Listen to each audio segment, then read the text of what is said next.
Hello दोस्तों, welcome back to our YouTube channel Tilak academy. मैं ऋषभ पांचाल एक बार फिर से आपका तहे दिल से आपके अपने परिवार तिलक अकेडमी पर स्वागत करता हूं।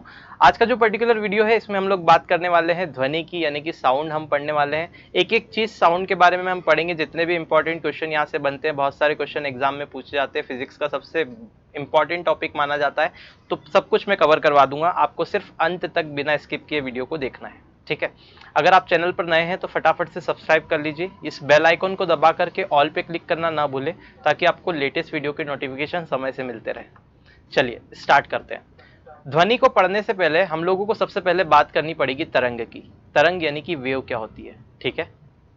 तो अगर मैं वेव की बात करूं तो वेव कुछ इस तरह से किसी मीडियम में प्रोपोगेट होती है, ठीक है। अब मैं वेव की बात कर लेता हूं कि वेव कितने प्रकार की होती है। तो नॉर्मली अगर वेव का हम क्लासिफिकेशन देखें तो वेव दो प्रकार की होती है, यानी कि तरंग दो प्रकार की होती है। कौन कौन सी? पहला होगा मैकेनिकल वेव, यानी कि यांत्रिक तरंगे जिसे कहा जाता है। मैकेनिकल वेव्स ऐसी वेव्स होती है जिन्हें ट्रेवल करने के लिए माध्यम की जरूरत होती है। माध्यम यानी कि जैसे पानी हो गया, हवा हो गई, ठोस हो गई कोई चीज, है ना। तो मैकेनिकल वेव को ट्रेवल करने के लिए किसकी जरूरत होती है? माध्यम की जरूरत पड़ेगी। तो ऐसी वेव्स को हम बोलते हैं मैकेनिकल वेव, ठीक है। दूसरा टाइप होता है इसका इलेक्ट्रोमैग्नेटिक वेव। इसे हिंदी में कहा जाता है विद्युत चुंबकीय तरंगे। विद्युत चुंबकीय तरंगों को ट्रेवल करने के लिए माध्यम की जरूरत नहीं होती, इनको कोई माध्यम की जरूरत नहीं है, बिना मीडियम के भी ये ट्रेवल कर सकती है, ठीक है। अब हम बात कर लेते हैं मैकेनिकल वेव्स की, क्योंकि हमें साउंड पढ़ना है, ध्वनि पढ़ना है, इसके लिए मैकेनिकल वेव्स की बात करना जरूरी है, यांत्रिक तरंगों की बात करना जरूरी है। अगर यांत्रिक तरंगों की बात की जाए तो यांत्रिक तरंगे हमारे पास में दो प्रकार की होती है। कौन कौन से इसके दो प्रकार होते हैं? पहला होता है अनुदैर्घ्य तरंगे, जिसे हम लॉन्गिट्यूडनल वेव कहते हैं, ठीक है। और दूसरा होता है अनुप्रस्थ तरंगे, जिसे हम ट्रांसवर्स वेव कहते हैं। एक एक लाइन में जो बोल रहा हूँ वहां से क्वेश्चन एग्जाम में बनता है, तो आपको बहुत ध्यान से वीडियो को बिना स्किप किए देखना है, ठीक है। तो अनुदैर्घ्य तरंगे और लॉन्गिट्यूडनल वेव, जिसे हम क्या कहते हैं? Longitudinal wave. ऐसे ही अनुप्रस्थ तरंगे, जिसे हम क्या कहते हैं? Transverse wave. अगर मैं लॉन्गिट्यूडनल वेव की बात करूं, अनुदैर्घ्य तरंगों की बात करूं, तो ये सॉलिड, लिक्विड और गैस तीनों में ही उत्पन्न हो सकती है, यानी कि ये ठोस, द्रव और गैस तीनों में संचरित हो सकती है। ये इसका इंपॉर्टेंट फैक्ट है, इसको आपको याद रखना है, ठीक है। अब हमारी जो साउंड वेव्स होती है, यानी कि जो ध्वनि तरंगे होती है, वो कौन सी वेव होती है? तो ध्वनि तरंगे जो होती है वो अनुदैर्घ्य तरंगे होती है, यानी कि लॉन्गिट्यूडनल वेव होती है। अभी हम जान रहे हैं कि लॉन्गिट्यूडनल और ट्रांसवर्स वेव, अनुदैर्घ्य और अनुप्रस्थ तरंगे कैसे होती है, कैसे माध्यम में संचरित होती है और क्या होती है, ठीक है। सबसे पहले देखिए अनुदैर्घ्य तरंगे। तो अनुदैर्घ्य तरंगे ऐसी तरंगे होती है जिसमें माध्यम के जो कण होते हैं, जिस भी मीडियम में तरंग जा रही है, उस मीडियम के जो पार्टिकल होते हैं वो तरंग के मोशन की डायरेक्शन के पैरेलल ही वाइब्रेट करते हैं। वापस से मैं बोल रहा हूँ, अनुदैर्घ्य तरंगे ऐसी तरंगे होती है जिसमें माध्यम के कण जो रहते हैं वो वेव प्रोपोगेशन की डायरेक्शन के पैरेलल क्या करते हैं? वाइब्रेट करते हैं। देखिए आप इस डायग्राम से आप समझ सकते हैं, एनिमेशन से। यहाँ पे आप देख रहे हैं, ये जो है, ये जो डायरेक्शन आपको दिख रही है, ये सपोज कर लो वेव की डायरेक्शन है। वेव प्रोपोगेशन की डायरेक्शन यहाँ पे ये है, मतलब जो आपकी तरंग है वो इधर की साइड जा रही है, और आप देख रहे हैं जो माध्यम के कण है वो भी ऐसे कंपन कर रहे हैं। मतलब इसकी डायरेक्शन, ये जो तरंग के संचरण की दिशा है, तरंग के जाने की दिशा है, उसी के पैरेलल ये माध्यम के कण कैसे कर रहे हैं? ऐसे ऐसे ऐसे ऐसे वाइब्रेट कर रहे हैं, यानी कि इस दिशा के पैरेलल वाइब्रेट कर रहे हैं, ठीक है, इसी दिशा में वाइब्रेट कर रहे हैं, ठीक है। तो इसे हम कहते हैं अनुदैर्घ्य तरंगे। अब जानते हैं अनुदैर्घ्य तरंगे कहाँ कहाँ, क्या क्या एग्जाम्पल अनुदैर्घ्य तरंगों के हैं। तो जरा देखिए, साउंड वेव इन एयर, यानी कि जो ध्वनि तरंगे होती है वो अनुदैर्घ्य तरंगों का एग्जाम्पल है। उसके बाद में प्राइमरी वेव्स ऑफ अर्थक्वेक, यानी कि भूकंप की जो प्राथमिक तरंगे होती है वो अनुदैर्घ्य तरंगों का एग्जाम्पल है। अल्ट्रासाउंड, यानी कि आपको पता ही है, पराश्रव्य जो तरंगे होती हैं वो क्या होती है? अनुदैर्घ्य तरंगों का एग्जाम्पल है। द वाइब्रेशन इन स्प्रिंग, आपने कभी स्प्रिंग को देखा हो तो स्प्रिंग में जो वाइब्रेशन होता है वो भी अनुदैर्घ्य तरंगों का एग्जाम्पल है। ये वेरी इंपॉर्टेंट है, यहाँ से प्रश्न पूछा जाता है कि ये एग्जाम्पल किसका है, कौन सी प्रकार की तरंगे उत्पन्न करेगी, आपको एग्जाम्पल देके पूछ लिया जाएगा, ठीक है। फिर देखेंगे द फ्लक्चुएशन इन गैस, जो गैसों में फ्लक्चुएशन होता है वो भी अनुदैर्घ्य तरंगों का एग्जाम्पल है। उसके बाद में सुनामी वेव, जो सुनामी की लहरें होती है वो भी किसका एग्जाम्पल है? अनुदैर्घ्य तरंगों का। इतनी चीज आपको ध्यान रखनी है। अब आ जाते हैं अनुप्रस्थ तरंगों पर। अनुप्रस्थ तरंगे क्या होती है? तो अनुप्रस्थ तरंगे ऐसी तरंगे होती है जिसमें माध्यम के कण, यानी कि ये जो मीडियम के पार्टिकल है वो तरंग संचरण के लंबवत यानी कि परपेंडिकुलरली क्या करते हैं, वाइब्रेट करते हैं। जरा देखिए, ये देखिए, ये जो आपको दिख रहा है एनिमेशन, ये है अनुप्रस्थ तरंग यानी कि ट्रांसवर्स वेव के। देखिए आप, ये जो पार्टिकल है, लेट सपोज कि ये वेव जो है वो इधर की तरफ जा रही है, ये वेव किधर जा रही है, इधर की तरफ जा रही है। तो इस डायरेक्शन में वेव अगर जा रही है तो माध्यम के कण आप देखिए ऐसे ऐसे वाइब्रेट कर रहे हैं, ऐसे ऐसे ऐसे ऐसे ऐसे, मतलब वेव की दिशा ये है और माध्यम के कणों की वाइब्रेशन की जो डायरेक्शन है वो इस प्रकार की कुछ है। तो ये क्या हो गई, ये वेव की प्रोपोगेशन की डायरेक्शन हो गई और ये वाइब्रेशन की डायरेक्शन हो गई किसकी, मीडियम के पार्टिकल के। तो ये एक दूसरे के परपेंडिकुलर हो गया ना। इसलिए कहा जाता है कि अनुप्रस्थ तरंगे ऐसी तरंगे होती है जिसमें मीडियम के जो पार्टिकल होते हैं वो वेव प्रोपोगेशन की डायरेक्शन के परपेंडिकुलरली क्या करते हैं, वाइब्रेट करते हैं। तो ऐसी किरणों, ऐसी तरंगों को हम क्या कहते हैं, अनुप्रस्थ तरंगे। आई होप ये क्लियर हो गया होगा। ठीक है, अब देखते हैं इसके एग्जाम्पल। तो अगर हम देखें ripples on the surface of water, यानी कि अगर आपने पानी में एक पत्थर फेंका तो पत्थर फेंकने से जो इस तरह से वो लहरें उत्पन्न होती है वो अनुप्रस्थ तरंग यानी कि ट्रांसवर्स वेव का एग्जाम्पल है। Secondary wave of earthquake, earthquake यानी भूकंप की जो द्वितीयक तरंगे होती है वो अनुप्रस्थ तरंगों का एग्जाम्पल होती है। इलेक्ट्रोमैग्नेटिक वेव्स, ये जो विद्युत चुंबकीय तरंगे जितनी भी होती है वो अनुप्रस्थ तरंग यानी कि ट्रांसवर्स वेव का एग्जाम्पल है। वेव ऑन स्ट्रिंग यानी कि धागे में, अगर आपने इस तरह से एक धागे को बांध दिया और इस धागे को इस तरह से आप इस तरह से ऐसे हिला रहे हैं इस तरह से, तो ये जो वेव इसमें जनरेट होती है ये अनुप्रस्थ तरंगों का एग्जाम्पल है। उसके बाद में स्टेडियम ऑफ ह्यूमन वेव, जैसे स्टेडियम में ह्यूमन वेव रहती है, लोग ऐसे उठते हैं और बैठते हैं और वेव्स जो जनरेट करते हैं हाथों से या ऐसे, तो वो सब किसका है, अनुप्रस्थ तरंगों का एग्जाम्पल है। और ओशियन वेव यानी कि सागर में उत्पन्न वाली जो होने वाली जो नॉर्मल लहरें रहती है वो किसका एग्जाम्पल है, अनुप्रस्थ तरंगों का। ये वेरी इंपॉर्टेंट है, इन एग्जाम्पल से कई बार प्रश्न आपकी एग्जाम में पूछे गए हैं। ठीक है, आगे बढ़ जाते हैं, ये बहुत इंपॉर्टेंट है, मैंने आपको बता दिया। चलिए आगे बढ़ते हैं। अब हम बात करते हैं इलेक्ट्रोमैग्नेटिक वेव की। जरा आप यहाँ देख लीजिए पीछे, हमने ये वाला पॉइंट तो कवर कर दिया, फर्स्ट वाला मैकेनिकल वेव में लॉन्गिट्यूडनल और ट्रांसवर्स वेव। अब बात होती है किसकी, इलेक्ट्रोमैग्नेटिक वेव की। तो वेव वाला पोर्शन भी जो है जहाँ जहाँ से इंपॉर्टेंट क्वेश्चन आते हैं वो मैं यहाँ पे कवर कर रहा हूँ। ठीक है, वेव थ्योरी किसने दी थी, तो हाइगन ने दी थी, ये आपको ध्यान रखना है। अब देखिए विद्युत चुंबकीय तरंग, अगर मैं बात करूं विद्युत चुंबकीय तरंगों की तो इन्हें इंग्लिश में कहा जाता है इलेक्ट्रोमैग्नेटिक वेव। अभी मैंने आपको बताया कि इनको संचरण के लिए, मतलब इनको ट्रांसमिशन के लिए कोई मीडियम की रिक्वायरमेंट नहीं होती, विदाउट मीडियम भी ये क्या कर सकती है, ट्रांसमिट कर सकती है। ठीक है, अब जरा देखिए, माध्यम की आवश्यकता नहीं होती है, मैं आपको ऑलरेडी बता चुका हूं, विद्युत तरंगे कहते हैं, विद्युत चुंबकीय तरंगे कहते हैं। और विद्युत चुंबकीय तरंगे गैर यांत्रिक तरंगे यानी कि ये नॉन मैकेनिकल वेव्स हैं, ये आपको ध्यान रखना है। कितने तरह की विद्युत चुंबकीय तरंगे होती है, कितने टाइप की इलेक्ट्रोमैग्नेटिक वेव्स होती है, जरा उनकी भी बात कर लेते हैं। तो जरा देखिए, गामा किरणें विद्युत चुंबकीय तरंगे हैं, एक्स किरणें विद्युत चुंबकीय तरंगे हैं। ये एक्स किरणों की खोज रॉन्टजन ने की थी। ठीक है, रॉन्टजन, ये परीक्षा में बहुत पूछा जाता है, याद रखिएगा। यूवी किरणें यानी कि अल्ट्रा वायलेट किरणें, ये भी विद्युत चुंबकीय तरंगे हैं। दृश्य प्रकाश किरणें यानी कि विजिबल लाइट, ये भी विद्युत चुंबकीय तरंगे हैं। विजिबल लाइट में क्या आता है, वेबग्योर, जिसे आप हिंदी में कहते हैं बेजानी हप्पी नाला। ये 7 रंग जो होते हैं श्वेत प्रकाश, ये विजिबल लाइट में आते हैं। उसके बाद में अवरक्त किरणें, जिसे इंग्लिश में कहा जाता है इंफ्रारेड रेस। लघु यानी कि शॉर्ट रेडियो तरंगे, है ना, लघु रेडियो वेव। दीर्घ रेडियो वेव यानी कि लॉन्ग रेडियो वेव्स। ठीक है, ये जो आप क्रम देख रहे हैं, ये इलेक्ट्रोमैग्नेटिक वेव का जो क्रम है वो अधिक से कम आवृत्ति, मतलब कि सबसे ज्यादा फ्रीक्वेंसी अगर देखें तो गामा किरणों की होती है, सबसे ज्यादा फ्रीक्वेंसी अगर देखें तो गामा किरणों की होती है, और सबसे कम अगर फ्रीक्वेंसी देखें तो रेडियो वेव्स की होती है। और मैं आपको बता देता हूं, वेव की जितनी अधिक फ्रीक्वेंसी होगी वो वेव उतनी ज्यादा स्ट्रांग होगी, उतनी ज्यादा पावरफुल होगी, है ना। तो गामा रेडिएशन जो होती है वो सबसे खतरनाक होती है, जबकि ये दीर्घ रेडियो वेव्स होती है यानी कि लॉन्ग रेडियो वेव्स इतनी ज़्यादा हार्मफुल नहीं होती। आपने देखा होगा नेटवर्क वगैरह के लिए इसका यूज़ करते हैं, टावर वगैरह में। ठीक है, तो ये आपको ध्यान रखना है। क्लियर, सैटेलाइट से सिग्नल वगैरह भेजने में भी इसका यूज़ करते हैं। तो ये आपको सारी चीज़ें ध्यान रखनी है, इनका क्रम पे क्वेश्चन बन सकता है ना।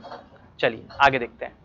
अब आपको कंफ्यूज करने के लिए भी बोल सकता है कि कौन सी इसमें से इलेक्ट्रोमैग्नेटिक वेव्स नहीं है। तो जरा देखिए, इलेक्ट्रोमैग्नेटिक वेव्स नहीं है, ये जो आपको किरणें दिख रही है ये इलेक्ट्रोमैग्नेटिक वेव्स नहीं होती। अगर मैं बात करूं, कैथोड किरणें नहीं है, कैनॉल किरणें, अल्फा किरणें, बीटा किरणें, ध्वनि किरणें और पराध्वनिक किरणें, ये कोई भी विद्युत चुंबकीय तरंगे नहीं है। तो इनका नाम देके आपसे 4 नाम दे देंगे, 3 इसमें से दे देंगे और 1 इसमें से दे देंगे और क्वेश्चन पूछ लेंगे कि बताइए कौन सी आपके पास में विद्युत चुंबकीय तरंगे नहीं है। तो ये आपके दिमाग में पूरा बैठा हुआ होना चाहिए, ठीक है। चलिए आगे बढ़ते हैं। बहुत इंपॉर्टेंट है, मैं बोलूँ वेरी इंपॉर्टेंट लेक्चर, सबसे शानदार लेक्चर आपको ये लगेगा और बहुत ही ज़्यादा महत्वपूर्ण है। कई घंटों का समय देके मैंने ये आपके लिए प्रिपेयर किया है, तो आप इसे शेयर ज़रूर कीजिएगा, ठीक है। और अगर अच्छा लगता है तो आप लाइक भी कर सकते हैं। आगे बात करते हैं, ध्वनि तरंग यानी साउंड वेव की बात करते हैं कि साउंड आखिर में क्या होता है, आप थोड़ा उसको जानते हैं। तो किसी भी वस्तु में जब कंपन उत्पन्न होता है, मतलब कोई भी वस्तु में जब वाइब्रेशन प्रोड्यूस किया जाता है, तब साउंड वेव जनरेट होती है। तो साउंड क्या है, सिंपल सी बात है, वाइब्रेशन। तो जब भी कोई वस्तु वाइब्रेट करेगी तो वहाँ ध्वनि उत्पन्न होगी, साउंड उत्पन्न होगी, ठीक है। अगर मैं ध्वनि की बात करूँ, वेव की, साउंड की बात करूँ, तो ये निर्वात में संचरित नहीं होता, यानी कि साउंड वैक्यूम में ट्रेवल नहीं करता, ठीक है। तो साउंड कहाँ जनरेट नहीं होता, वैक्यूम में साउंड जनरेट नहीं होता, क्योंकि ये मैकेनिकल वेव है, अनुदैर्ध्य तरंग है और इसे एक माध्यम की ज़रूरत होती है संचरित होने के लिए। अगर मीडियम नहीं होगा तो साउंड भी नहीं होगा, मतलब वैक्यूम में साउंड जनरेट नहीं होता। वेरी इंपॉर्टेंट कर लीजिए इसको, वी में लगा देता हूँ, कई बार पूछा गया है, ठीक है। कहाँ साउंड जनरेट नहीं होता या कहाँ संचरित नहीं होती है ध्वनि तरंगे, तो वैक्यूम में। आगे बढ़ते हैं। ध्वनि तरंग हमको पता है, हमने देख लिया, अनुदैर्ध्य तरंग है, यांत्रिक तरंग है, और अपनी आवृत्ति सीमा के आधार पर ध्वनि तरंग जो होता है, मतलब अगर साउंड वेव की फ्रीक्वेंसी के रिस्पेक्ट में देखें तो साउंड वेव जो होती है वो 3 प्रकार की होती है फ्रीक्वेंसी के रिस्पेक्ट में। आइए जानते हैं कैसे। तो sound waves on the basis of its frequency, frequency के बेसिस पे साउंड वेव की बात करते हैं। कितने टाइप की होती है देखिए, तो यहाँ 3 टाइप की होती है, पहला, दूसरा और तीसरा। पहला होती है 0 से 20 हर्ट्ज तक, ऐसी साउंड वेव जिनकी फ्रीक्वेंसी 0 से 20 हर्ट्ज तक होती है, ठीक है। इन साउंड वेव को आप बोलते हैं अश्रव्य तरंगे, यानी कि इंफ्रासोनिक वेव। इन वेव्स को आम इंसान सुन नहीं सकता, ठीक है। तो ये कौन सी तरंगे होती है, इंफ्रासोनिक वेव, यानी कि अश्रव्य तरंगे, है ना। चींटी वगैरह जो वॉइस करती है, ये अश्रव्य तरंगे। अब मेरी बात सुनिएगा जरा ध्यान से, यहाँ पे आप फ्रीक्वेंसी टर्म यूज हुई है, मैं आपको बता देता हूँ।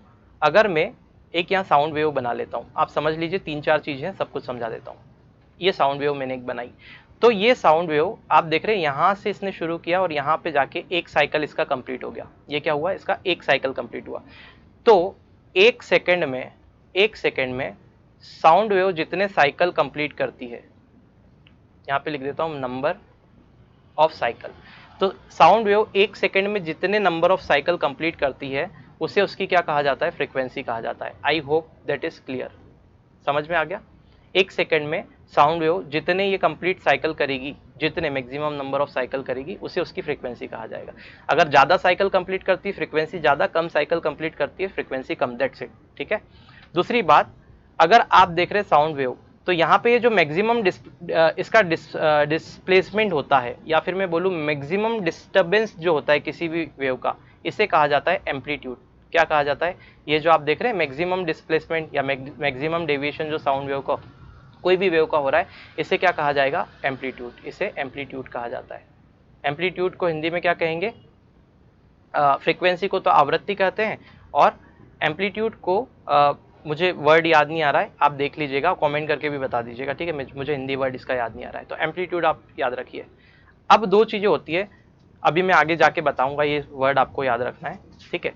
अब मैं एक चीज़ और होती है जिसे कहते हैं तरंग दैर्ध्य। तरंग दैर्ध्य यानी कि वेवलेंथ। तो आप देख रहे हैं एक कंप्लीट साइकिल यहाँ से यहाँ तक किया साउंड वेव ने, तो यहाँ से यहाँ तक एक कंप्लीट साइकिल को ट्रैवल करने में जितना इसने दूरी ट्रैवल की है, उसे इसका तरंग दैर्ध्य कहा जाता है, और तरंग दैर्ध्य को लैम्डा से रिप्रेजेंट किया जाता है, इसे कहा जाता है वेवलेंथ। क्या कहा जाता है, वेवलेंथ,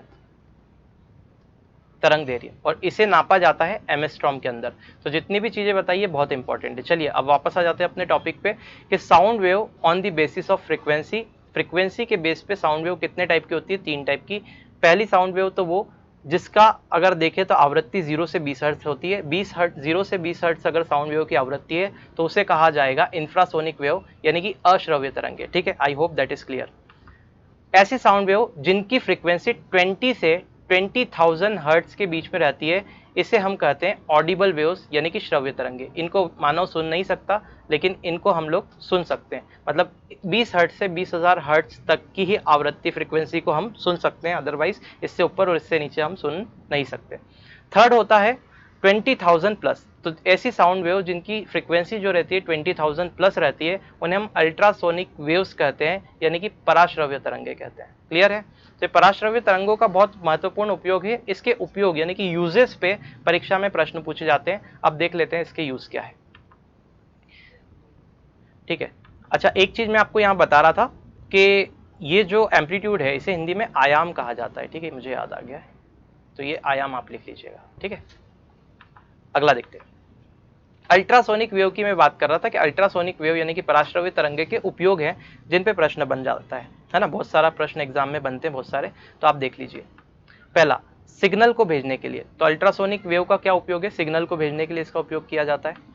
उसके बाद में समुद्र की गहराई नापने के लिए अल्ट्रासोनिक वेव यानी कि पराश्रव्य तरंगों का उपयोग किया जाता है।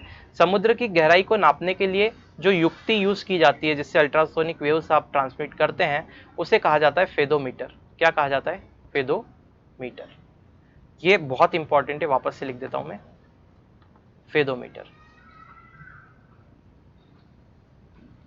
ठीक है, कर लीजिएगा उसको सही, फेदोमीटर कहा जाता है। अगला देखते हैं। मशीनरी के भाग और कपड़ों की सफाई करने के लिए भी क्या करते हैं? अल्ट्रासोनिक वेव का प्रयोग किया जाता है। इसके बाद में फैक्ट्री में चिमनियों से धूल और कालिक को हटाने के लिए भी क्या करते हैं? हाई फ्रीक्वेंसी अल्ट्रासाउंड वेव्स का प्रयोग किया जाता है। अल्ट्रासोनोग्राफी आपने सुना होगा। सोनोग्राफी एक टेक्निक है जिसको यूज करके हम शरीर के अंदर की स्थिति का पता लगा लेते हैं। ठीक है, तो अल्ट्रासोनिक या फिर मैं बोलूँ अल्ट्रासोनोग्राफी में पराध्वनि तरंगों का इस्तेमाल यानी कि अल्ट्रासोनिक वेव्स का यूज किया जाता है सोनोग्राफी टेक्निक में। ठीक है, अब देखिए स्पीड ऑफ साउंड की बात कर लेते हैं। तो साउंड की speed medium to medium depend करती है, माध्यम पे डिपेंड करती है। तो अगर साउंड की गति की बात करें कि कितनी स्पीड किस में होगी, तो साउंड की जो स्पीड होती है वो ठोस में सर्वाधिक होती है। मतलब कि जो सॉलिड्स होते हैं उसमें साउंड की स्पीड मैक्सिमम होती है, उससे कम द्रव में होती है, और सबसे कम साउंड की स्पीड होती है गैस में। तो ये वेरी इंपॉर्टेंट लगा लीजिए, इस पे कई बार प्रश्न पूछा गया है परीक्षाओं में और आगे भी पूछा जाता रहेगा कि सर्वाधिक गति किस में होती है साउंड की, तो वो ठोस में होती है। ऐसे ही उससे कम द्रव में, और सबसे कम गति होती है साउंड की गैस में। ठीक है, आगे देखते हैं। ये बहुत इंपॉर्टेंट है, मैंने आपको बता दिया। आगे बढ़ जाते हैं। अब बात करते हैं स्पीड ऑफ साउंड के ऊपर जो इंपॉर्टेंट फैक्ट आते हैं उनकी, मजा आ जाएगा आपको। चलिए देखिए, ध्वनि की गति ठोस में अधिकतम होती है और गैस में न्यूनतम। मैं अभी आपको बता चुका हूं, ये इंपॉर्टेंट फैक्ट है कि ठोस में ध्वनि की गति मैक्सिमम और गैसों में न्यूनतम। ठोस में मैक्सिमम और गैस में कितना? न्यूनतम। आगे, जब ध्वनि एक माध्यम से दूसरे माध्यम में ट्रेवल करती है, मतलब कि जब साउंड वेव एक मीडियम से दूसरे मीडियम में जाती है, ठीक है, तो साउंड वेव की स्पीड और वेवलेंथ दोनों ही बदल जाती है। साउंड वेव एक मीडियम से दूसरे मीडियम में जाएगी तो उसकी स्पीड और वेवलेंथ दोनों बदल जाती है। वेवलेंथ भी बता दिया, स्पीड भी बता दिया। ठीक है, तो स्पीड वेवलेंथ दोनों बदल जाती है, लेकिन उसकी फ्रीक्वेंसी जो रहती है वो चेंज नहीं होती। फ्रीक्वेंसी में कोई परिवर्तन नहीं होता। इसको लगा लो मोस्ट इंपॉर्टेंट, ये दिमाग में रखना ही है आपको। ठीक है, रख के ही जाना। क्लियर? अगला, ध्वनि की गति माध्यम के तापमान बढ़ने से बढ़ती है। यदि मीडियम का टेम्परेचर हम बढ़ा देते हैं तो साउंड का स्पीड बढ़ जाता है। गर्मियों में साउंड की स्पीड ज़्यादा, ठंड में कम। तो टेम्परेचर के ऊपर डिपेंड करेगी साउंड की स्पीड। तो अगर माध्यम के तापमान को बढ़ा दें तो स्पीड साउंड की बढ़ जाती है। आगे बात करते हैं। ध्वनि की गति शुष्क हवा की तुलना में नम हवा में ज़्यादा रहती है। ध्वनि की जो गति रहती है, स्पीड ऑफ साउंड रहता है, वो शुष्क हवा की तुलना में नम हवा में ज़्यादा रहता है। क्यों? क्योंकि नम हवा का जो घनत्व रहता है वो शुष्क हवा से कम होता है।